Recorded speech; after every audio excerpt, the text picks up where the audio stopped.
Hello, everyone, and welcome to Police Off the Cuff, Real Crime Stories. I'm your host, retired NYPD Sergeant Bill Cannon, a 27-year veteran of the NYPD.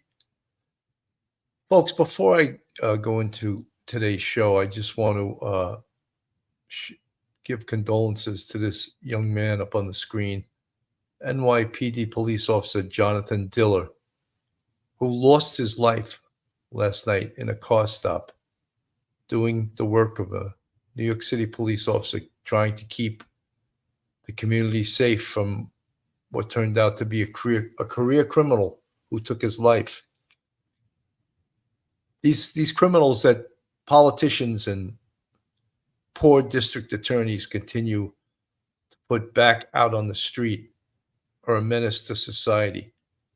Anyone without hesitation, or someone like this without hesitation, that would shoot a police officer and take his life, is a menace to the rest of society.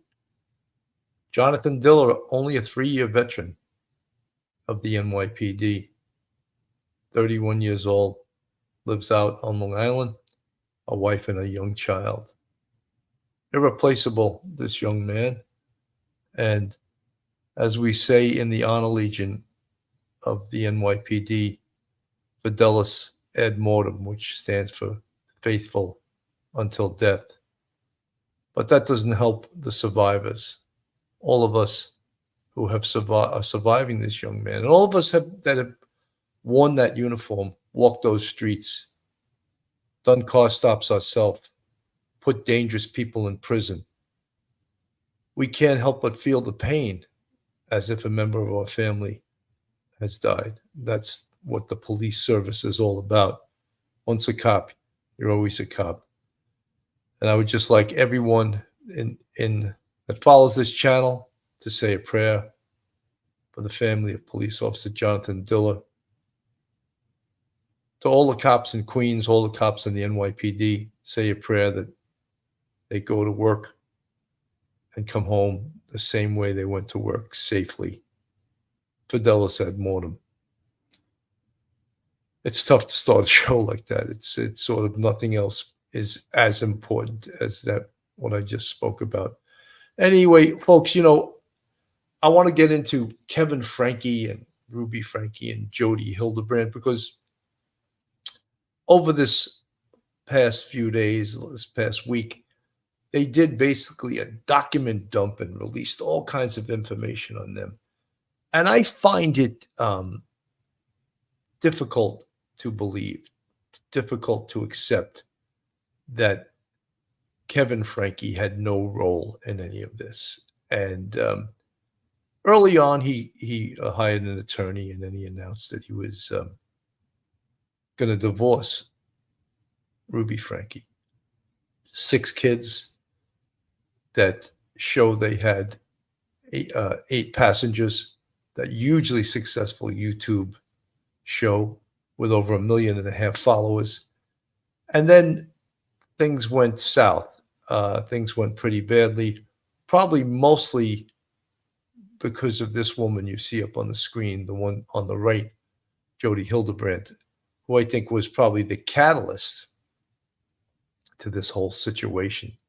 By the catalyst, I mean someone that was giving extremely poor advice, someone that took over this family and many other families and destroyed people. And I'm convinced she was heavily skilled in mind control, because she got to do things. She got people to do things that she wanted them to do, even against their will. So, she, again, is the catalyst behind this. And I find it also even more disturbing. And we've discussed this before, and many other channels have discussed this, that the Church of the Latter-day Saints was somehow behind this. Well, what do I mean by that? Well, they were referring clients to Jody Hilderbrand. And a lot of the way she used her mind control had to do with religion and just controlling people. And in that way, it became extremely, extremely uh, powerful, having the church behind her, having techniques that I don't know where she learned these mind control techniques, but she absolutely used them. And when we listen to some of Kevin Franke's interview with the police, you can hear the power that Jody Hildebrandt even had over him months after she was out of his life. So, folks, hang on to your hats, hang on to your seats. You're about to enter true crime from a police perspective. And you're about to enter the off the cuff zone. Police off the cuff.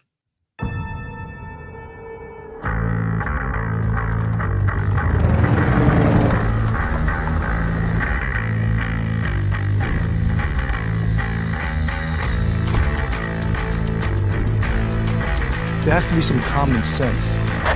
Yes, sir. They have the car stopped in 10th and Ranch, Michael Byler. We still don't know who pulled the trigger.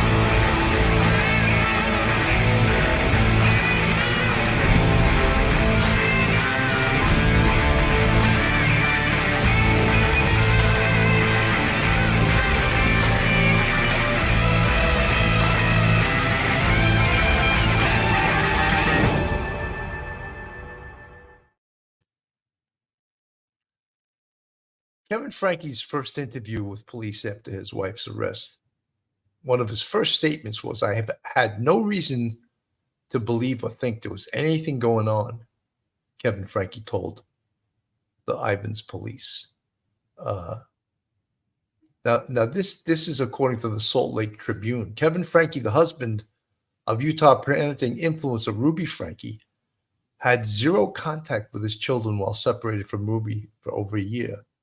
He told that to police in an interview released by the Washington County Attorney's Office. Ruby Franke and her business partner, Jody Hilderbrand, were arrested for aggravated child abuse after police said Franke's 12-year-old emaciated son escaped Hildebrand's Ivins home on August 30th and asked a neighbor for help.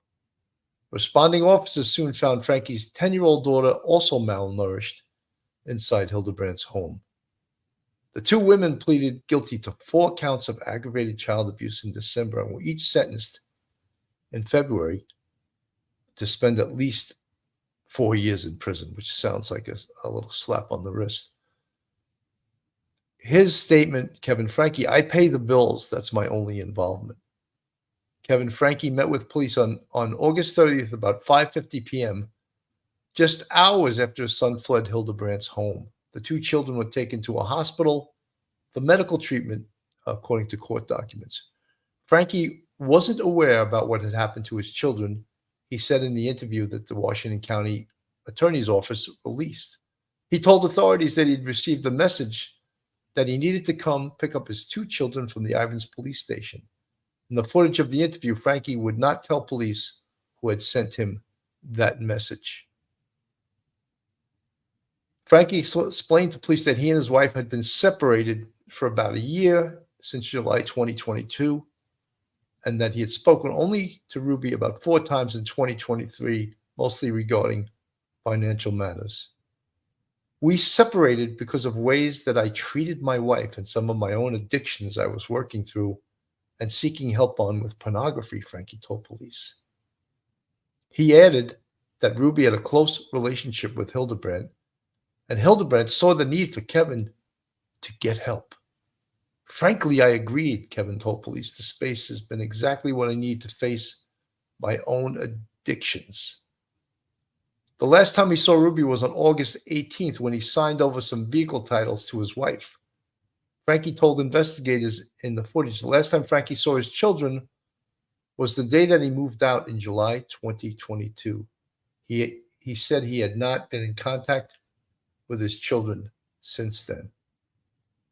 Disturbing, right? When I heard and I watched a lot of the interview with the police, and when I heard him say that he agreed with Jody Hildebrandt, he needed to work on himself.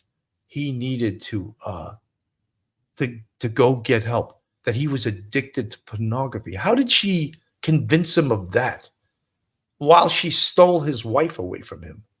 And, I have no evidence that Ruby Franke and Jody Hildebrandt were having a relationship, a sexual relationship, or were a couple. I have no evidence of that. Many people have suggested that. But it seems like Kevin Franke just surrendered his manhood over to this Jody Hilderbrand, didn't push back, like accepted the things that she said about him, the things that she accused. And the fact in 21 months, and he says a year, but he was separated for 21 months, that he didn't see his children, I find that deeply, deeply disturbing. And not just disturbing, but why didn't you see your children? Because the mean old Jody Hildebrandt was keeping you away? Why? I mean, she certainly is an intimidating human being, but she was keeping you. You're a man, and you didn't go and find out what the hell was going on with your children. You didn't go and see what the hell was going on with your wife. You just accepted it. I find that not just disturbing, but difficult, totally difficult to understand and to even say, oh, yes, that could have happened. That could happen with a very, very weak man. I'm going to play some of his police interview, and you could see what I'm referring to. These things that you describe happen, I don't know. It's almost like I want to say, I'm sorry, you must have somebody else. I just want my kids. I just want my kids, I just want my family. He is at the center of a huge child abuse scandal, but he's facing no charges. Kevin Franke, the estranged husband of former YouTube mom Ruby Franke, says he had no idea his two youngest children were in the hands of monsters. But newly released evidence from Utah investigators shows this dad of 6 went from having nothing to say to spilling some insane secrets. We're breaking down the top 7 outrageous new details we learned about Kevin Franke during this investigation. Welcome to Sidebar, presented by Law and Crime.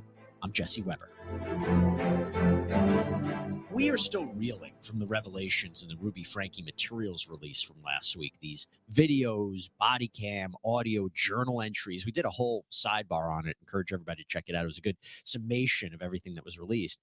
But there is one central issue that we want to focus on right now, and that concerns Kevin Franke, the estranged husband of Ruby Franke. He filed for divorce against her in the wake of her arrest. But what he said in his interviews with the Santa Clara Ivins police force, the police investigators, is so fascinating.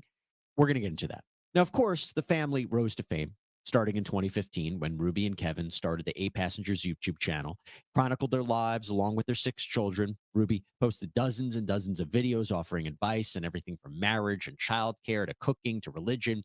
But there was this backlash against the Frankes and 8 Passengers in the last few years after they were accused of child abuse and child neglect by people who watch these videos, especially after a video was published seemingly revealing that the couple's oldest son, Chad, had been sleeping on a beanbag chair for months as a form of punishment. And that brings us to 2023, when Ruby had stopped posting to the 8 Passengers channel. Eventually, YouTube took the whole channel down, although there was never a specific reason given for that. Ruby had been working alongside a Utah therapist, Jody Hildebrandt, on Jody's life coaching business called Connections.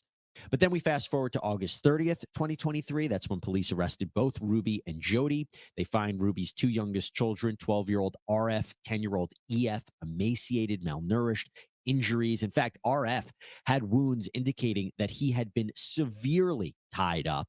Her 2 middle children had apparently been left in the care of another Connections team member, Pam.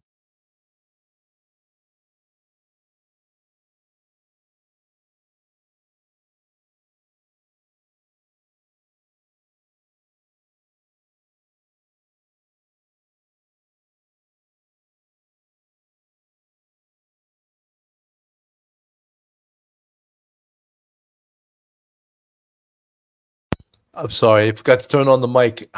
Guys, does anyone believe that Kevin Franke was unaware of all these things, that he didn't see his children for over a year. And what kept him away from his children? Was it a court order? I don't think so. What it was his fear of Jody Hildebrandt and of his wife. And some of the things that we learned about in this hearing, in this interview, I mean, I had very little respect for him to begin with. The guy's a wimp, you know. If he let these things happen, I'm just totally blown away. And then as he supposedly just learns of the abuse for the first time, I'm just shocked. I just cannot accept that. Botcher when Ruby was arrested.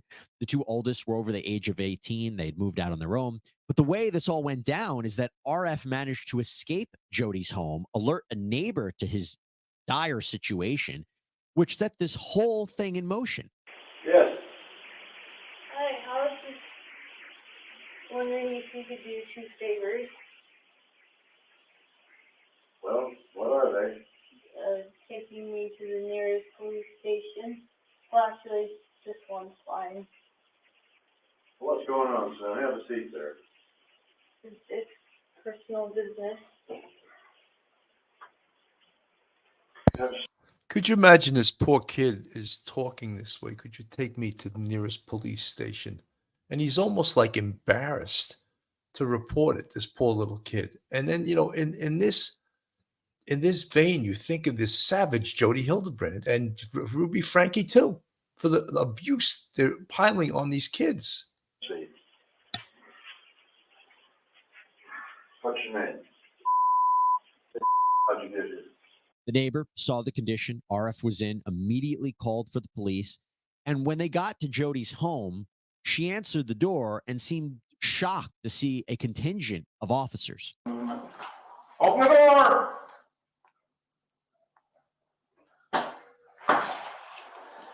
Jody? Can you just step out? Yeah, she was so shocked that she's on the phone with her attorney. That's how shocked she was. She wasn't shocked. You know, I think she was expecting this call any day, but no, she's not shocked. How is she on the phone with her attorney? And you know something, what the sergeant says is when she gets all testy about him opening the door, they don't need a search warrant now because they have imminent danger to the children who's ever in there.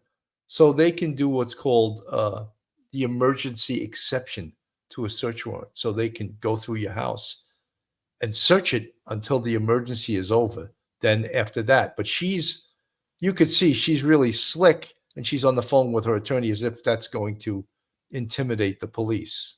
I have my attorney. That's great. Step out of the house. No, I'm not going to step out of the Step out of the house. house. Step out of the house. Whoa. We're just gonna Come on, stand be whoa. out. We're gonna be out front. Wait a minute, how do you come to my house? Right there. Inside the house, officers found EF, Ruby's youngest child, in what appears to be a closet, possibly mistaking her for a boy due to her condition. You come in, my buddy. I'm a police officer. Are you going for the union here? Hey, you okay? Is this just you in here? I'm Sergeant Tobler. What's your name? I just have one. Officers arrest both Ruby and Jody, taking them down to the police station. Now, during all Ruby So invited me to. they arrest Ruby and Jody on the scene, right? And when we look at those horrific injuries that the kids had, this apparently is Elaine McKenzie. Yes, the cop says that's great step. She says I'm on the phone with my attorney, like that's going to scare the officer. But the officers have what's called imminent danger, and they don't need a search warrant. They can even take her out of the house and lock her up out. Normally, to arrest someone in their home, and that's why he wanted her outside, you need an arrest warrant and a search warrant. So they had neither. But because of the emergency exception to a search warrant, they pulled her out of the house and then they searched the house. So yes, that was great. The officer says, great, you're on the phone with your attorney. You step out of the house and you see how shocked she was when he physically removed her from her house. Anyway, this is part of the interview after Kevin Franke finds out about what's going on. While I thought about the choices that I've made in my life and the way that I've treated her. Okay. And so I left. And how long had you and Ruby been married before? We were married in 2000. So about 22 years? When we separated, we were going on 22 years. Yes. Okay. And during your marriage, how was disciplining your kids? How would you discipline your kids? Yeah, I'm not going to answer that question. Okay, that's fine.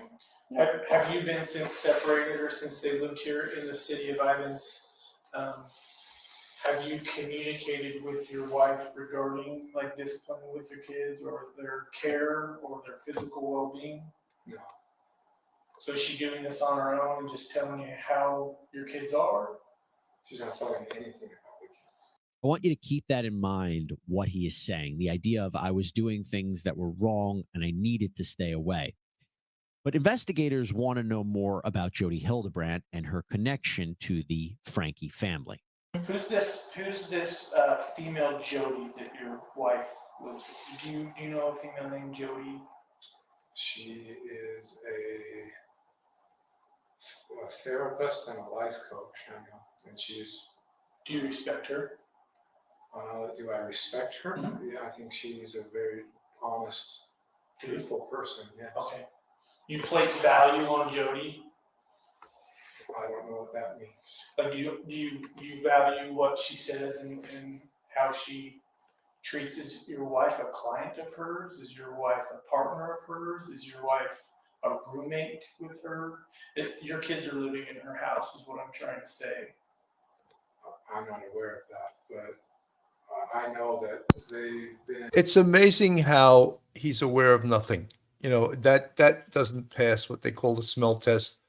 He's saying what a wonderful person Jodi Hildebrandt is, but she's a life coach. Oh, she coached him because he was being a bad boy. You know, she told him he was watching too much porn and that he had to make amends and get out of the house so I could have your wife. You know, like it's just unbelievable how, and that's why I got to think that Jodi Hildebrandt had tremendous mind control skills. Hoku To2B75, thank you so much for the $4.99 super sticker. Very much appreciated. So yeah, like watching this, it's almost as if this guy doesn't know what day it is. Certainly doesn't know what time it is. He's just, and he was a professor at Brigham Young University before he lost his job. But it just seems that he's off somehow. He's totally off.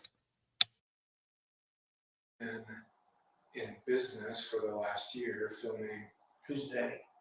Ruby and Jody. They Ruby film. and Jody, They film podcasts, and so every week a podcast goes up, and I listen to it. What's the name of it? Connections with an X. Like CON. CONNEXIONS. Yeah. And then, like, do you support them in that role and doing that and having? Do I support them in the business? Yeah, like, do you support them and think that what they're doing is a good thing, or? Yeah, I support their business efforts. I think it's a good thing. Are you involved with their business efforts, or? No. Are you aware of the physical condition of your children? No. I've chosen to trust my wife with the children. Now, this is apparently the first time he finds out about the physical condition of his children, and he says, "Oh, I trust my wife." Why would you trust your wife? Look, a lot of us watched The 9 Passengers and why that show was removed from the air. Dozens of complaints against the way they treated their children. So all of a sudden, Kevin Franke is shocked to hear this. That was part of the agreement of our separation. Is that you allow her to physically provide for the needs of the child? You're just removed from that? I mean, you pay support. I know this is personal questions, but Yes, my job is to financially provide for I'm just trying to figure out like how much of a role do you play in the caretaking of specifically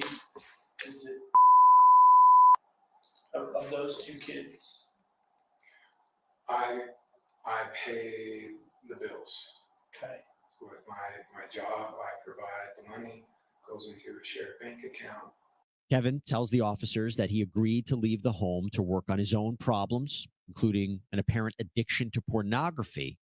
In this interview, he appears to say it was Ruby, not Jody, who asked for the separation.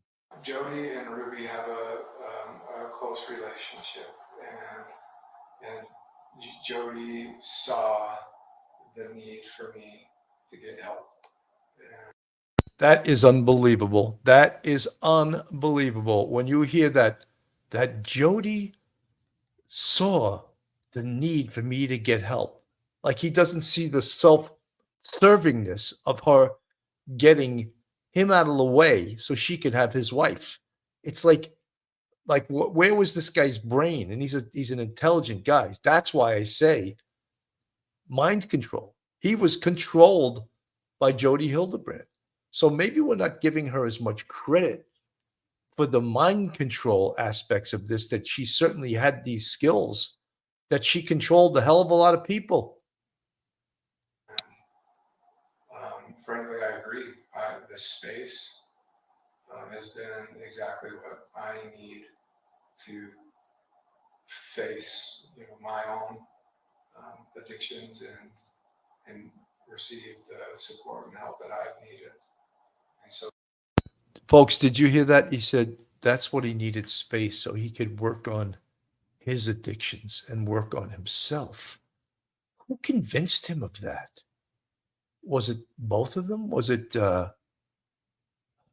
was it Jody and Ruby? Because it would seem that Jody Hilderbrand had a self-serving reason to do that, didn't she? Maui Swift gifted 5 police off-the-cuff memberships. Maui, thank you so much. You're very, very generous. Really appreciate you. You've been a fan, a subscriber, and a friend for a while, and I appreciate that. Thank you so much. Folks, this is Police Off the Cuff, real crime stories. If you like real crime, true crime from a police perspective, then you're in the right place. And if you're not subscribed, go on our YouTube, hit that subscribe button, give us a thumbs up, ring that bell, share us with your friends and your family. Most of all, hit that like button and make comments. We love to read your comments. If you want to contribute to us, we have a Patreon with 3 different levels. We also have a YouTube channel membership, which Maui Swift has just gifted 5 Police Off the Cuff memberships to. That's our YouTube channel members. We really appreciate all you guys do contributing, keeping this show going, keeping it alive. And Maui, again, thank you so much. Very, very, very much appreciated. So when you watch this, and all of the stuff we saw, of course, in regards to the documents, the phone calls, the conditions of the children, still watching this and to see Kevin Franke, basically his protest of that he knew nothing. He knew nothing about any of this. And I, for one, am not buying it. I'm not buying it at all. So the space has been very, very good for me. So when you stated that you and Ruby had this no contact that you guys just verbally agreed upon, was that an idea given by Jody that she recommended you guys have that space and not contact one another? I'm not aware of that. The invitation for me to leave and take space was from my wife. And then finally, more than 20 minutes into this interview, the police reveal to Kevin some of the details of what's going on. Well, you're the custodial parent of this child. I don't see why we can't explain to you why we're involved. So I don't recall the exact time, but sometime before 11 o'clock today, we received a phone call from 911 on our dispatch that a 12 to 13-year-old boy was knocking on doors in a neighborhood asking for food and water, that he was severely emaciated, that he had What does emaciated mean? skinny, scrawny, malnutrition, not enough food, not enough water to sustain life. So he had, I'm sorry, what? he had duct tape on his extremities, on his hands, on his ankles, and those were covering rope burns that were used to tie him down. Take a second and think about what I just said. That's the condition of your son.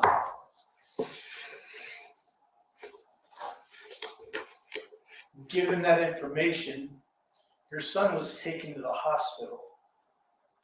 A warrant has been applied and granted by the Department of Child and Family Services to remove both from your wife's care. So no one right now is going to have access to these two children based on their physical condition. Do you understand that? I understand. Would you condone that behavior? Would I condone that behavior? That's my job. My job is to find out your knowledge of the treatment of these based on your precious description, children. no. Again, I don't know the details, or I don't know what's going on. But as you described that sounds horrible, disgusting. No human being should be treated like that. Okay. That's my thoughts. But again, we might be different on that.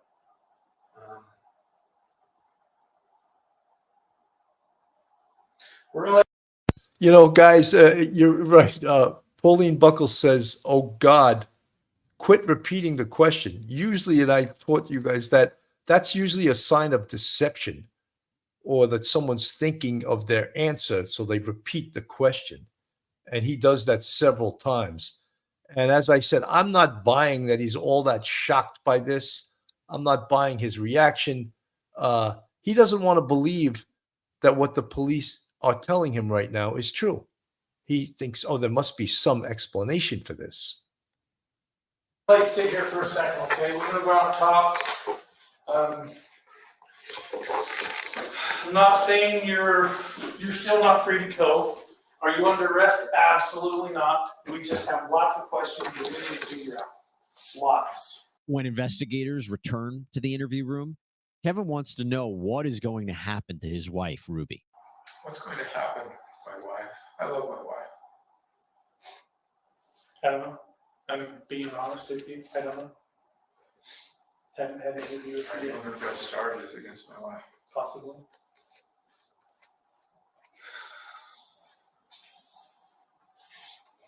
I think given the circumstances, that's highly appropriate, but again, I don't know your wife. I was hoping to gain some insight from you, but I don't necessarily know that. Clearly Kevin Franke is protecting Ruby Franke.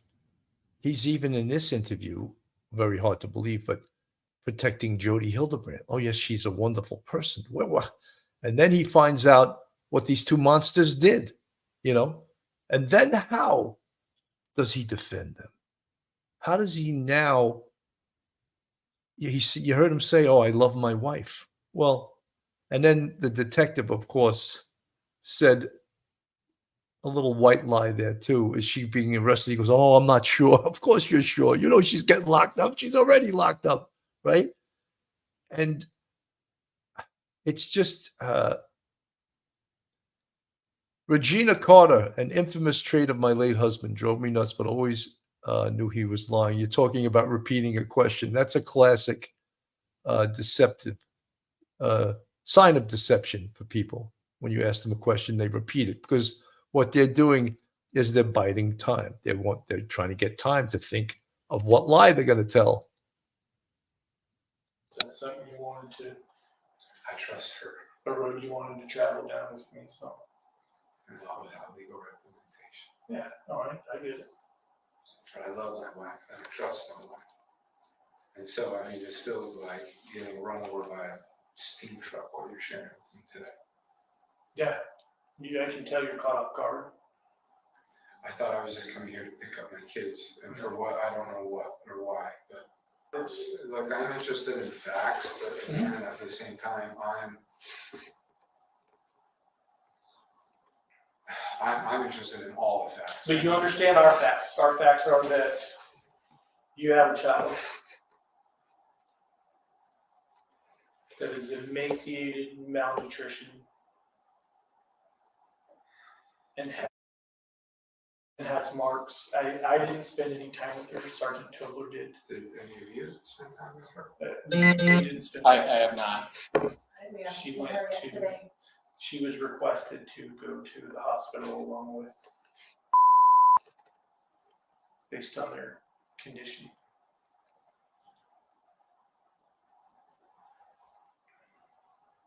Folks, I don't know what to do. Like, I want to. You realize that I have a picture of my family on my wall, and I look at it every day, and I work every day, so I can get back to my family and save my family. And everything you're sharing to me just sounds like a made-up story. Like I have no idea what you're talking about. Like, This dude is so deep in mind control that he's this is called transference. He's transferring his anger onto the police when the anger belongs directed at his wife, Ruby, and Jody Hilderbrand. But he's basically killing the messenger. That's what he's doing. He's killing the messenger because he doesn't want to accept that this has in fact occurred. And he's killing the messenger there. Holly W., thank you for the 199 super sticker. Much appreciated. Guys, I mean, this is like classic. And I wanted to ask the chat something, and I think it's a good question. Based on what you see right now, what you're seeing during this interview, and I'm not talking about when this interview took place. I'm talking about right now. Would you give custody to Kevin Franke?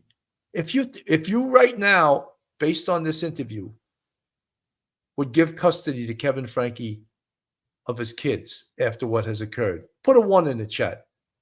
If you say absolutely not, would I give custody to him because I don't trust him either, put a 2 in the chat. And I'm just seeing, he's trying to get sympathy from the police, but it is Jeanette Rebel. It is shocking that this is shocking to him. I don't think so. You had a podcast with 1.5 million followers that was a little bit shocking, that people watched and spotted what they thought was abuse on the podcast. So some of you are saying you would give him custody, and then 2, absolutely not, right? Jan, 2, not now, not ever. Wow, that was pretty emphatic, Jan. Piano Mom, no, absolutely not. Lieutenant Peter Pranzo, there's a knowledgeable man, not. Sherry Wilson, Lynn Harvey, no. Judy B, no way. C.A. Berverforden. Well, you put 1, but you said no. No is 2, that you would absolutely not give him custody.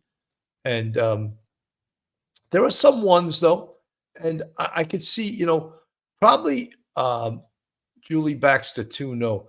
Probably, the courts will take their time deciding because he is family, he is blood, right?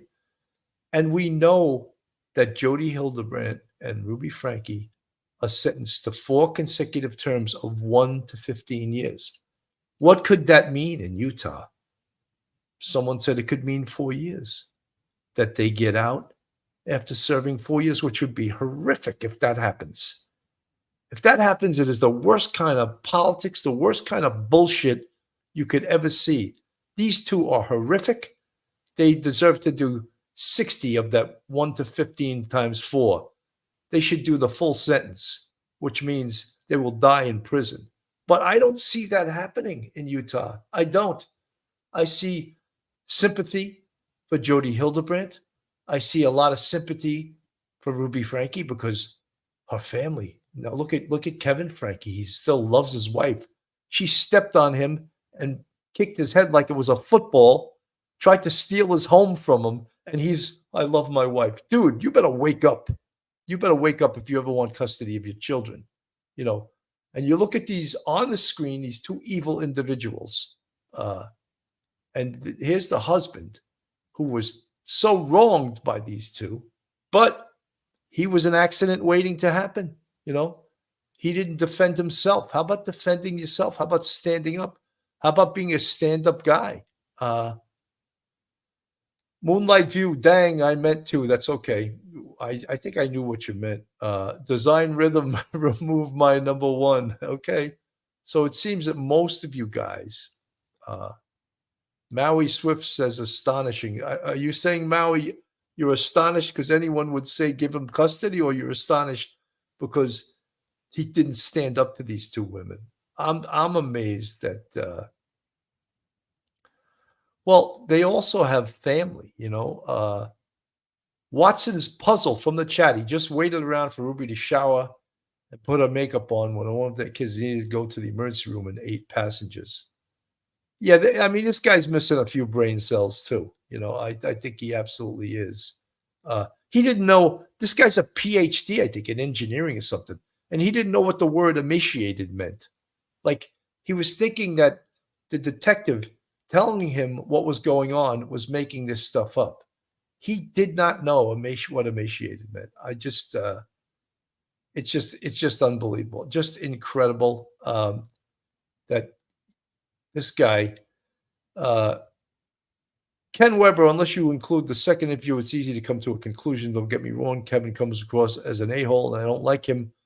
But this was so far beyond anything he knew of Ruby. Ken, I don't buy it. I don't buy that he didn't know it of Ruby. He was married to her for 22 years, you know.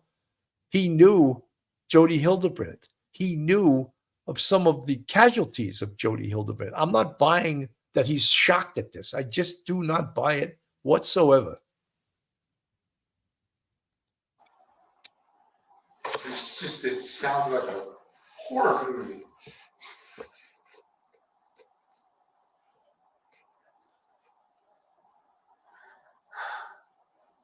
I don't know why these things that you described happen. I don't know. It's almost like I want to say, I'm sorry, you must have somebody else. Because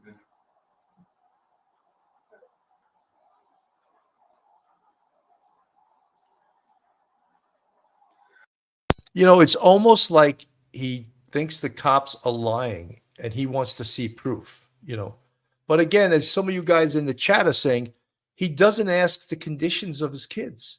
He's more concerned about himself and Ruby and Jody. He's not asking, oh, I can't believe this happened. Has he asked once about the condition of his son or his daughter? He hasn't, has he? He hasn't even asked. it's like, am I in the right conference room here? No. That's what I feel like. It's real, you know. I'm having a hard time accepting this. He's not. This is an act. He's not having a hard time accepting it. That's out and out bullshit. And it really annoys me. And like this guy thinks he can get over. Was he mind controlled? I think he probably was, unless he's just playing stupid. You know, sometimes people will play stupid or they really are stupid. You know, I don't know. But this guy, he's really getting me sick here listening to this.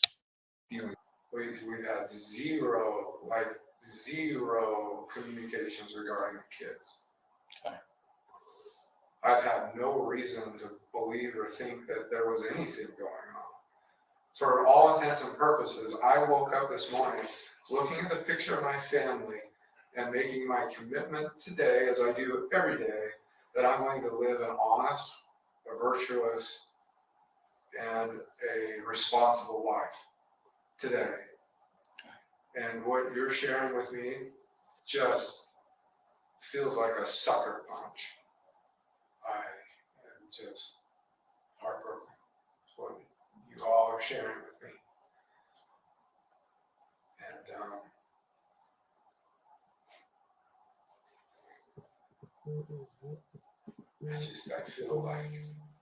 I feel responsible.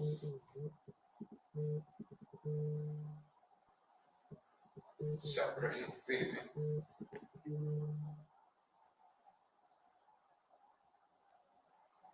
It hurts. Okay, so Kevin. Unbelievable, guys. I think that it's so pathetic that the way he describes that he knows absolutely nothing about what's happening, and I don't buy it, guys. He knows absolutely nothing. Let's hear the phone call here. We're being trained as mental fitness coaches and stuff. So that was Ruby and a bunch of other people and their spouses. We went out to like a dinner afterwards, and that's where Jody really opened up to the women in a private conversation that she believed she was being tormented and haunted by shadow figures every night.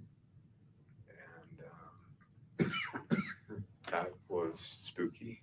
I gotta say, like, I'm a smart guy. I'm an engineer. I've designed and helped build some really big stuff. I'm a college professor. I can't explain some of the stuff that happened while we were there.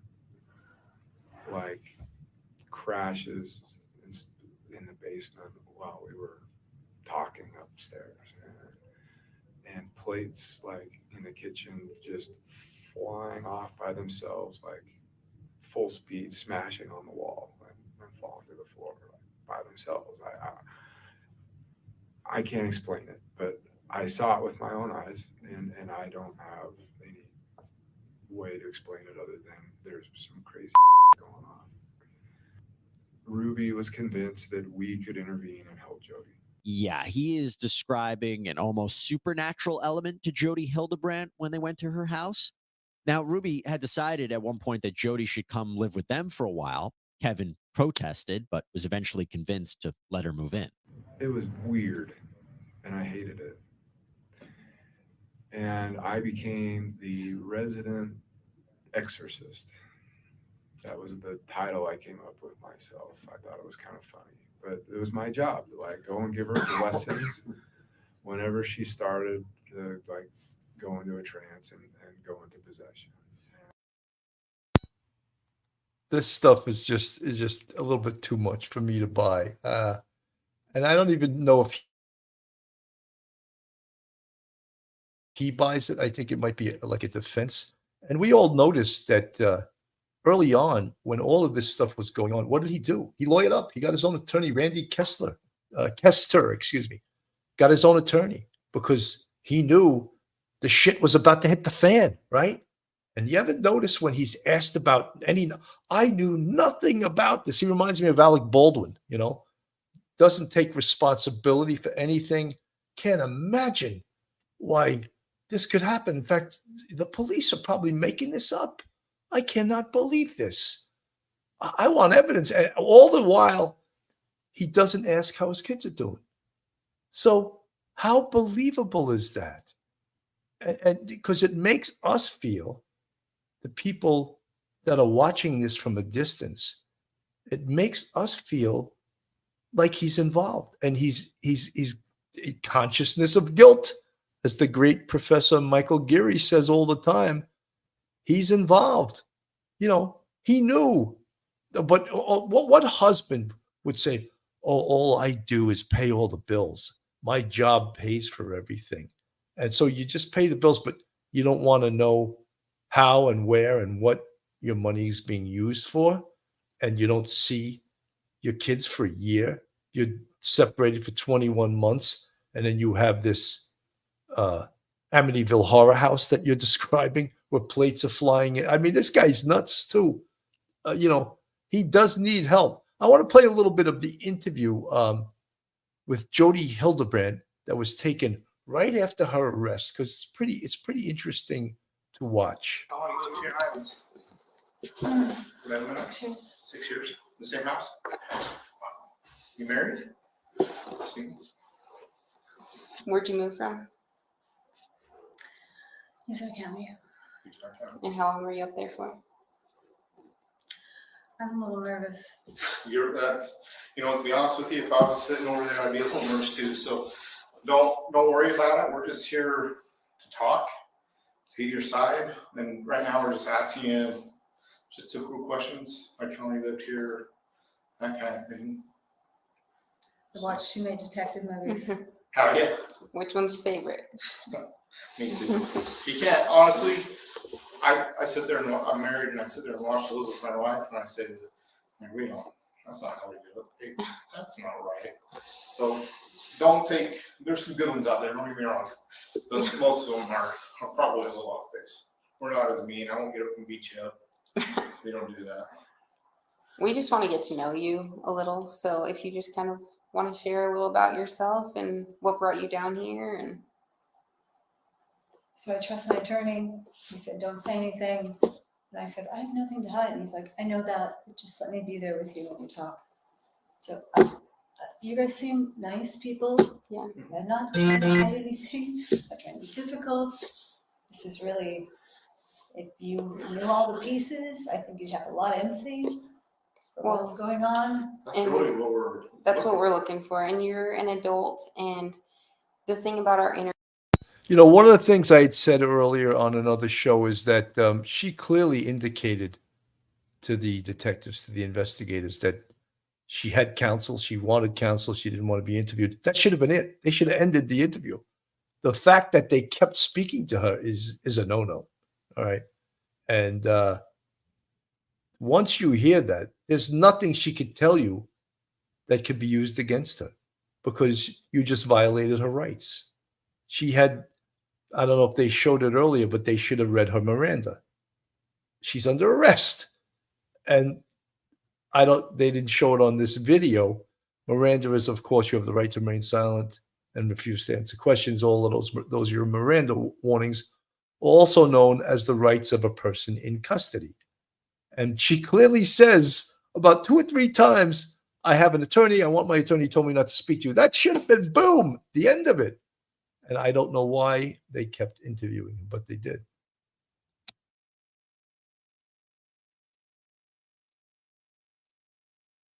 Interview, if we ask you any questions that you don't want to answer, you can just tell us, I don't want to answer that question.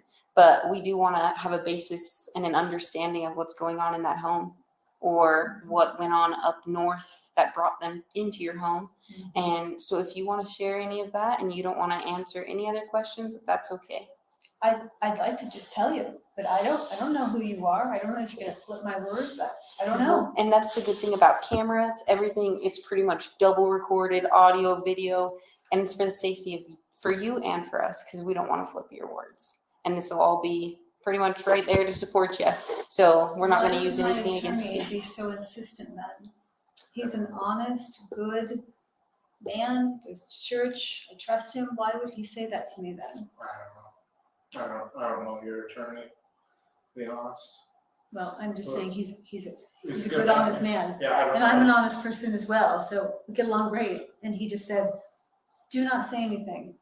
Maybe just as an attorney, they always say that. They always want to be with their client. I'm not sure, but like I said, at any time, if you don't want to answer a question, you don't have to. So the ball's really in your court on what you do want to answer and what you don't.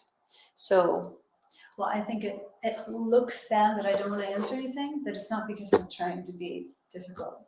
I'm really hanging on what he told me to do. Mm-hmm. Yeah, who's your attorney? Adam,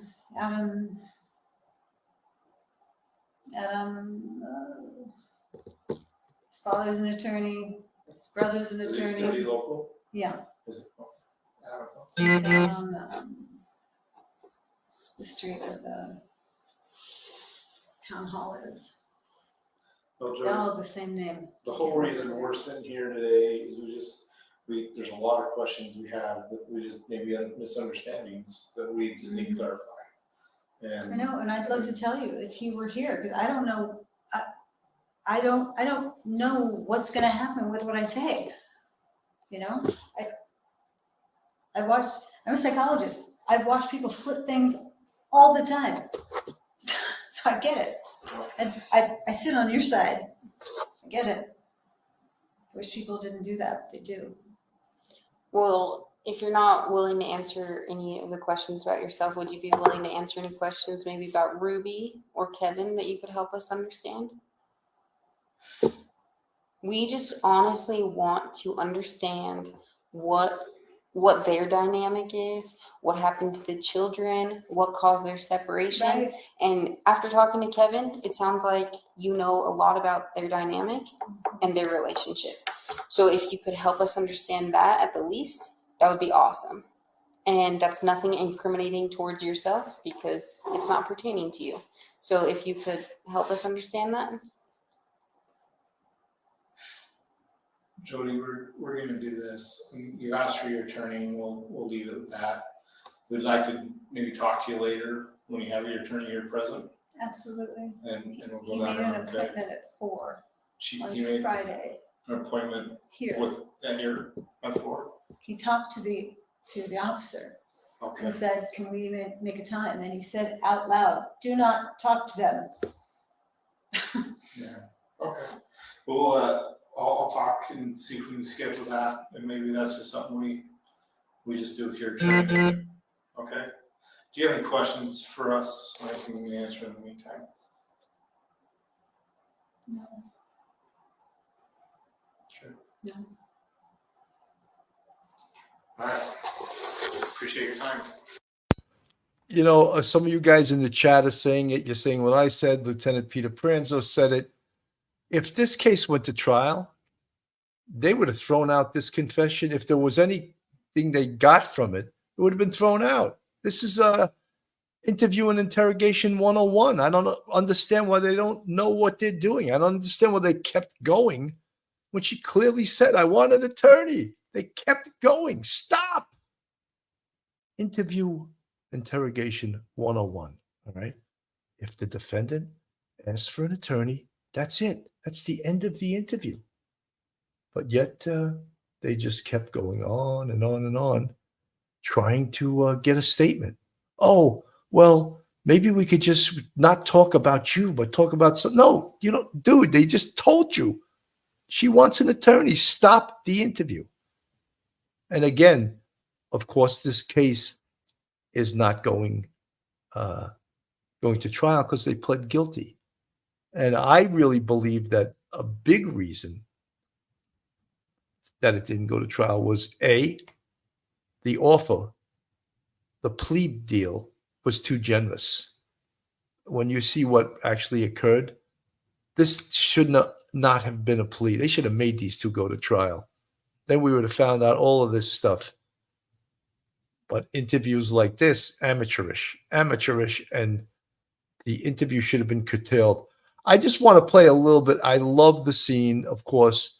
This is the favorite when the police go to her house, and this is caught on body cam video, and you can even see her arrogance during this, and this is amazing. Will you step out? I have my turn. That's great. Step out of the house. No, I'm not gonna step out. Step out of the house. Step out of the house. Whoa. We're just gonna see. Whoa. We're gonna be on phone. Wait a minute, how do you come to my house? Okay, just place your hand on your back for me. Perfect.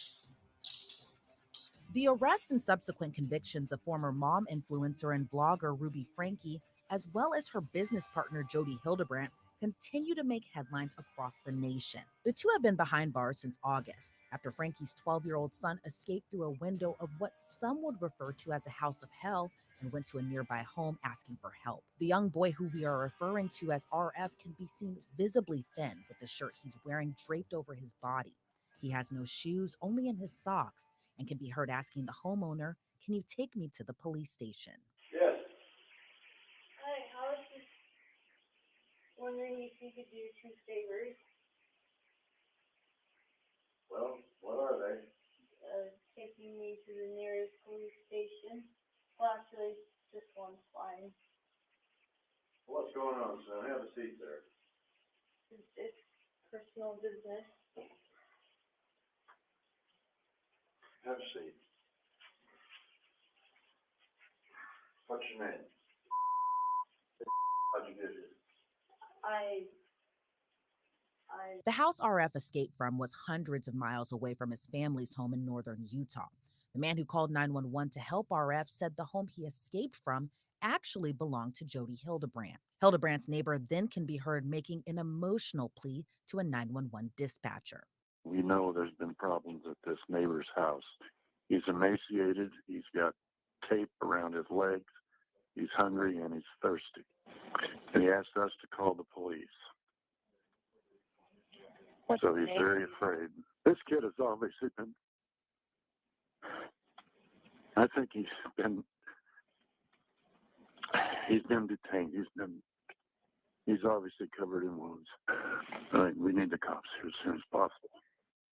Police and EMTs respond to the scene where they are seen treating RF inside an ambulance. Who put the ropes on you?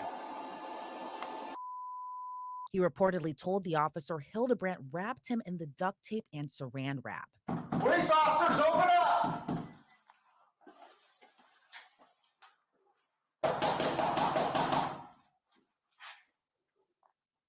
Got movement right here. Right there. Contact. Got movement. Open the door!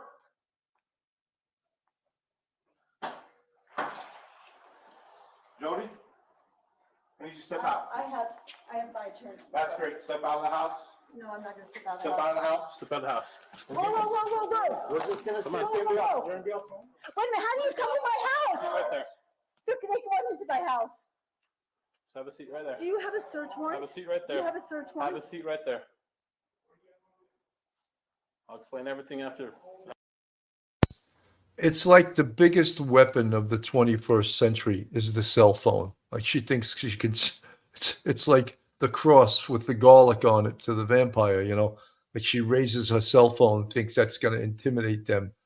Oh, get out of my, do you have a search warrant? Like she knows all the buzzwords. She knows all the trick words, you know, yes. Do you have a search warrant? No, they don't need one. This is exigent circumstances. You want me to explain the law to you? This is an emergency because you abused children, you know, and then she's there more, you know, worried about herself and sticking the phone in their face like that's going to intimidate them. Oh my God, you got a phone. Have a seat right there. Do you have a search warrant, sir? Control 12X11. Can you hold the air? We're searching the house. I can tell you what's in the house. Okay. Just have a seat right there for me. Do you have a search warrant? We'll explain it after this. You can't just come into my house without a search warrant. We'll explain everything after this, ma'am. But that's not the only information RF shared with authorities. He said he believes 2 of his siblings are still trapped inside the home. Well, she said she lives over here. I was like, all right. It's like, well, I'm just on the phone with my sergeant right now. Like, we're going to try to find the kid for you. We need to identify that house. And if there's 2 other kids there, we need to go do a security sweep of that house. 12X1711. Can you head over here to the road? During the search, police find one of RF's siblings, who we are referring to as EF. She was found inside a closet with her head shaved, sitting on the floor in complete silence, visibly afraid to leave. Hi, I'm a police officer. Are you going for the union here? Hey, you okay? Is this just you in here? I'm Sergeant Tobler. What's your name? I just have one. Where's your sister at? Contact 1. You okay? Huh? You doing okay? You don't want to talk to me? Yeah, that's okay. Can you come with me though? EF sat in silence for hours, but responded to officers when they asked if she was hungry, as they were later seen giving her a small pizza, which she is seen eating the entire thing. Officers and emergency responders tried for hours to get her to leave. You don't want to talk?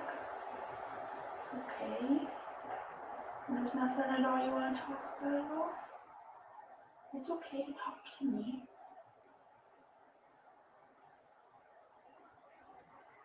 Are you scared?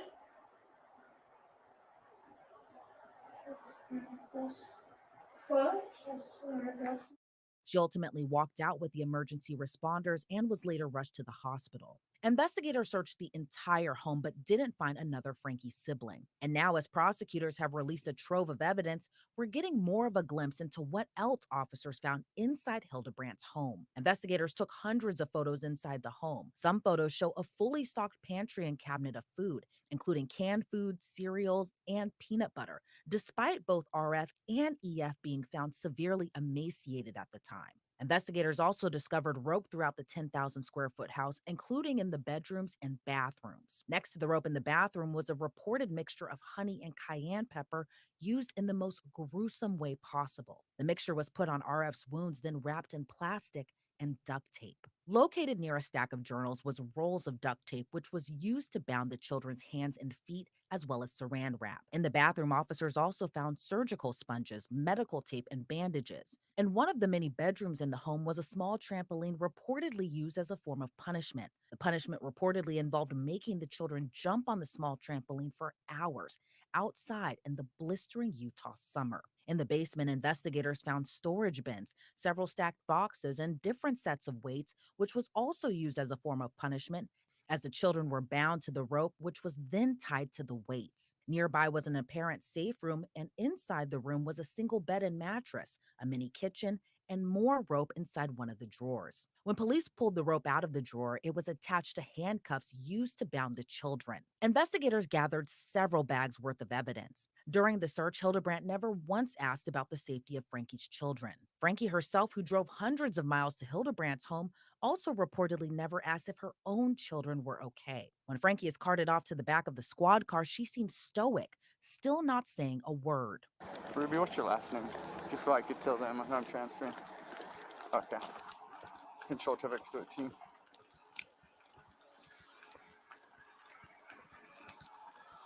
I'll be transferring Ruby to number 12. I'll give you my beginning here in a minute. Oh, sorry.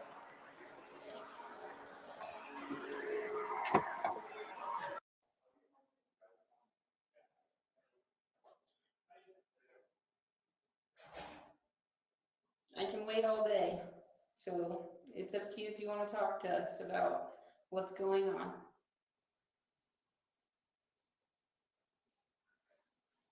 Would you feel more comfortable talking to one of us? Maybe you want me to, I can step out if you want. Or if you feel more comfortable talking to him, I can step out. I'll wait till I have a lawyer. Okay. So you don't want to talk to us at all?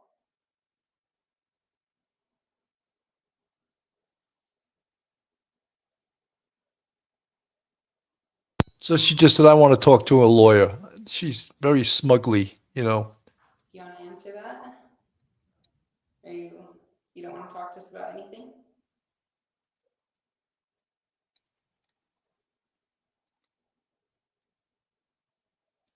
So yeah, this is just your chance to tell us.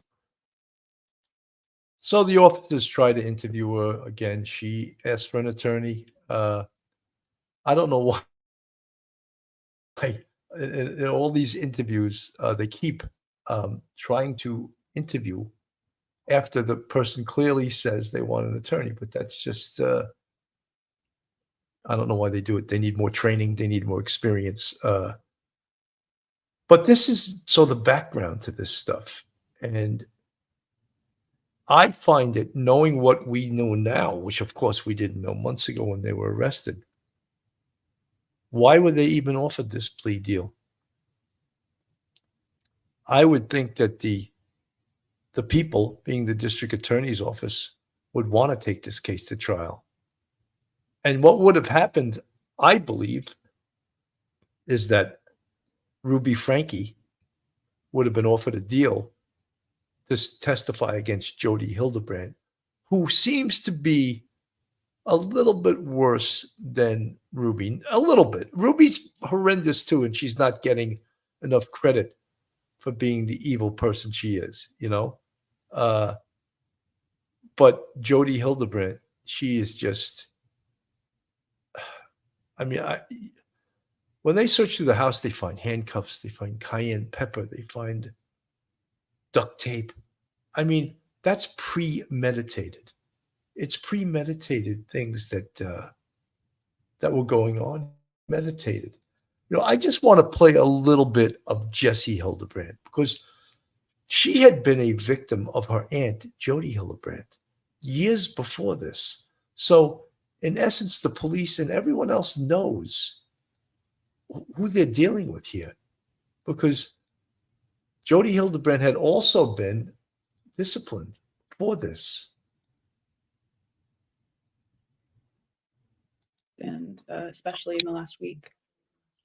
I can imagine. And your aunt has admitted to some heinous acts of abuse against children. Have you been shocked to see any of this? Shocked, no. I went through very, very similar experiences when I was 16 years old, when I was left under her care. And the similarities are hard to listen to. This has been a pattern of hers since, for 15 years at least, if not longer. I can't speak to what she did before me, but this is not new. If it's not too difficult, can you share with me what did you experience? What happened at the hands of your aunt? It's hard to quantify and everything that happened because it was not just physical abuse, but it was emotional and severe spiritual abuse as well, because of the culture that already exists within the Mormon church. She took advantage, and there was being duct taped and starved and being emotionally isolated and tortured, being forced to sleep outside in the snow, telling my family that it was because she was afraid that I was going to murder her in her sleep, telling me that Satan was working through me. And all the while I believed what she was telling me. She believed then, and I'm certain she believes now, that this delusional idea that God is literally working through her, and that she used this idea, and she believed that she had these dreams to rationalize all of the mistreatment that she put me through. It's being locked in rooms, being, like I said, being duct taped, not allowing to have shoes, and if someone at church came up to me to speak to me, I wasn't allowed to speak to them. She has pulled me up, kicked my knees out from underneath me and pulled me upstairs, dragged me downstairs. She tied me up in a car and made me lay down on the ground and drove me into the mountains and made me run for hours and hours and hours. She's sorry. This has been it's been a hearing the list of what she did to these children right before I haven't been as involved in listening to this trial because it's very difficult to have it reflected back to me. I went to the cops and they did nothing, because the cops in Utah, because this is not just a specific thing to her, Utah culture is permeated with Mormon culture and this idea of covering up and believing authority. And Jodi had everyone wrapped around her finger. And the cops told me after I didn't tell them everything because I was so afraid. Jodi had me believe that I was just ruining everyone's lives, that I ruined everyone's lives that I touched, that I came in contact with, that if anyone was my friend, if anyone loved me, if anyone felt sorry for me, that it was because I was manipulating them, that I was this masterful manipulator. And she would coach me on things to say to go apologize to people, to tell them that I manipulated them if they had gone to our bishop, which is in Mormonism, that's like the pastor, with their concerns. And I would have to go house to house and write letters telling them that I had just manipulated them into feeling sorry for me. I was losing weight. I had horrific stomach problems.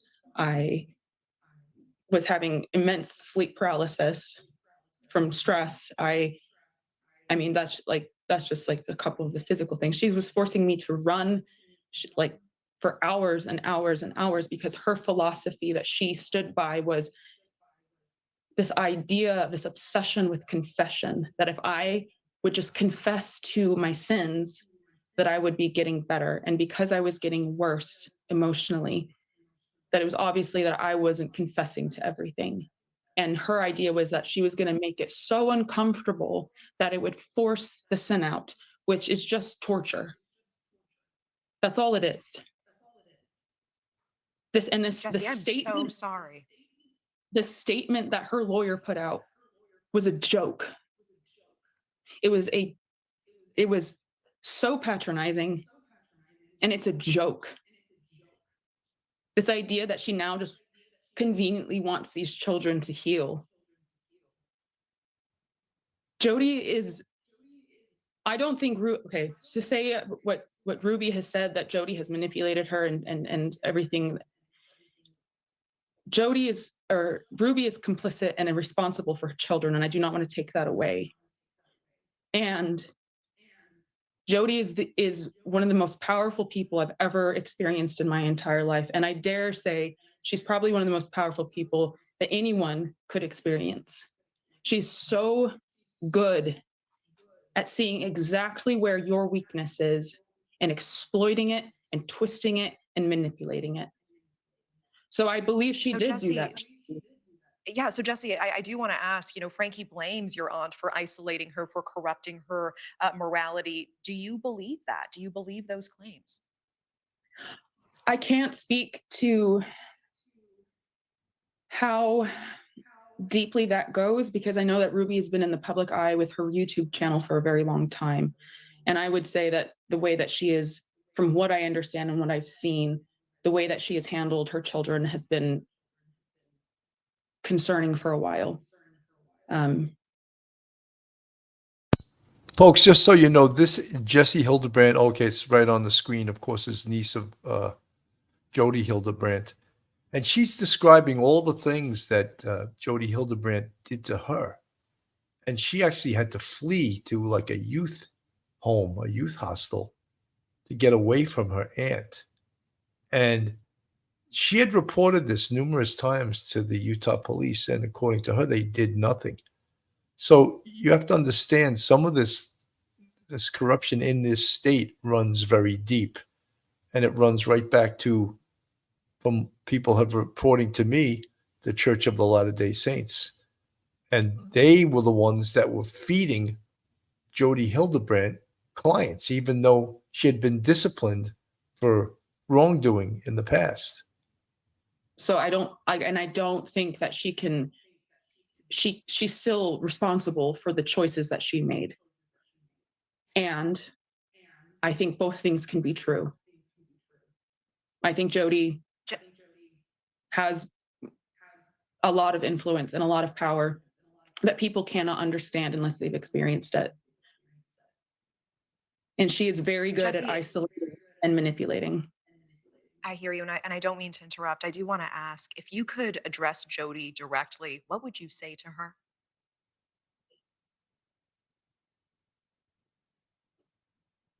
Yeah, I've thought about this for a long time. And I've done a couple other interviews, not today, but in the last few months, and they've asked similar questions, and it's kind of an impossible question to answer. But you did this to yourself. And honestly, 4 counts, that is nothing compared to what you deserve. And I hope that the sentencing is as harsh as they possibly can be. And you pleading guilty to this, It's just a chess move. It was just the better option for her. She's going to use the excuse as protecting these children, but it's trash. It's a lie. It's a stunt. I fully believe she has letters. She kept letters that she forced me to write. For 15 years, she has these things as what I suspect are trophies. She's moved multiple times. She has things that are now, like, that are evidence against her of this being a pattern. She keeps these things. This is psychopathic behavior. She doesn't care. She's not sorry. She doesn't want these children to heal. She's protecting herself from what I'm sure is a very deep and dark investigation that could have happened if she went to trial. Jodi Hildebrand, I cannot tell you how much I appreciate your candor and your time tonight. I cannot imagine how difficult. That was a tremendous interview. And the interviewer allowed her to speak just about the whole time. And that sort of gives us a great background of what happened here. Kevin Callahan, thank you for the £5 super sticker. Very much appreciated. When we hear firsthand from someone who was abused by Jodi Hildebrand, and in addition, some of you in the chat correctly said this, you know something? Someone like Jodi Hildebrand, they better really watch in prison, because she'll run that prison before they know it. She has mind control skills. She will use those skills in prison to control the population, to get people to do what she wants them to do. She's a very, very, very scary individual. Yeah, this scary individual lived in a $5 million house, 10,000 square feet. Just horrific, And now we know all these things. And we spoke about Kevin Franke possibly getting custody of the children. And I think all of us, for the most part, a huge part of the audience, and myself included, we don't think Kevin Franke should get custody of these children. He doesn't deserve it. He's a liar. He's a wimp. He doesn't deserve his own kids, His kids need to be protected against people like Jodi Hildebrand, people like Ruby Franke, and people like Kevin Franke. Don't try to play that puppy dog act like you had nothing to do with this, a la Alec Baldwin. You have no responsibility. You take no responsibility for yourself or your children. And I think that's rather horrific. And I don't think anyone's buying your act, Kevin Franke. So I think a lot of these documents, a lot what we saw today, have convinced us that, yeah. And you see this house here on the screen. Ruby Franke tried to get Kevin Franke to sign off. First, she asked him to sign off on putting the family vehicles in her name. And then the next thing was to get him to sign the house over to her. What was she doing? And he idiotically was about to do, he didn't do it, but he said he would have done it in that interview. So that's, to me, he was mind controlled. Who would do that? You're separated from your wife and she's saying she wants all this property signed over to her, and you like, oh yeah, okay, I'll do it. Like, what's wrong with that guy? He was either beyond wimpishness or he was under the spell of Jodi Hildebrand, a la mind control. And that's the only way I could explain why he would do that, why he would agree to sign something like that. Just absolutely unbelievable. Mel Stiller, you're absolutely right, Sergeant Bell. Thank you. Erica Olson, I wouldn't trust him to care for a pet rock. I think you're right. I think most of us. Pauline Buckles, he doesn't know how to be a father or teaches male children how to be men. Well, they had adults abusing them, and kids can't be expected. The one son had, he fought back, he fled, and that's what got this whole ball rolling. Design rhythm, same evil wanting to cut off kids' genitals in the name of healthcare. I don't want to get into that right now. That's a whole other area. But, I think many of us question all of this because why did they get such a lenient sentence? Why were they allowed to plead? Jan, excellent points, Bill. Who owns the house? Is it in her name or protected against lawsuits? Jan, apparently it's in his name. It's in Kevin Franke's name. And she attempted to get him to sign the house over to her. So was that directed by Jody Hilderbrand? To get all your property so we could have it together. Many people alluded to the fact that perhaps Jody and Ruby were having a love affair. We don't know. We can't confirm that. Certainly, Fuzzy Doxy, 100% Bill, she will indoctrinate the inmates. Yeah, I think it's right. These two women are in the same prison. How does that happen? Nancy H., they probably won't be together or near each other. Or at least they shouldn't be. The Bureau of Prisons should make sure of that. Sour Girl, Ruby seems more manipulative, in my opinion. Hoku2 Tubi 75, she is dangerous. Absolutely. And, psychopaths are very manipulative, 100%. Guys, one of the things that I keep questioning too is that the leniency of this sentence, because I fear they got 4 consecutive terms of 1 to 15. But that means they could do as little as 1 on each one of those consecutive terms. So if they did 1 4 times, they do 4 years.